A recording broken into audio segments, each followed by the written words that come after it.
હું શું કહું છું, કાકીને કઈક ગિફ્ટ કરો ને યાર તમે. યસ, મને કઈક અપાવો. અપાવવાનો જ છું. જો ફોન લગાડ. આલે નંબર. હેલો. કિશોર કાકા બોલો. હા બોલો.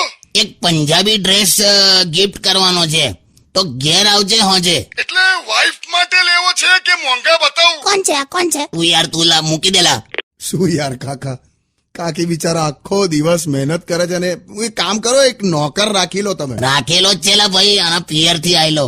એટલો બધો મેં એને પ્રેમ કર્યો ને શરૂઆતમાં. મેં એને એવું પણ કીધું કે તારું પોતાનું જ ઘર છે એવું સમજજે. તે મારી બોચી પકડીને ત્રીજી ગલીમાં મને છોડી આવ્યો લા. મને કે ગેટ આઉટ. લિટરલી પોતાનું ઘર સમજી બેઠો. પણ એને કાઢો હવે. એ છે ને ઓલવેઝ આમ મને બારીમાંથી જોયા કરે છે. એ તો મેં બારી 800 રૂપિયા મહિને આપી દીધી છે એને. ચૂપ રહો હવે. તું ચૂપ થઈ જા પાંડા. કોણ પાંડા? લા યાર તમે લોકો નીકળો યાર, બહુ થયું લા, કંટાળ્યો યાર હું તો યાર.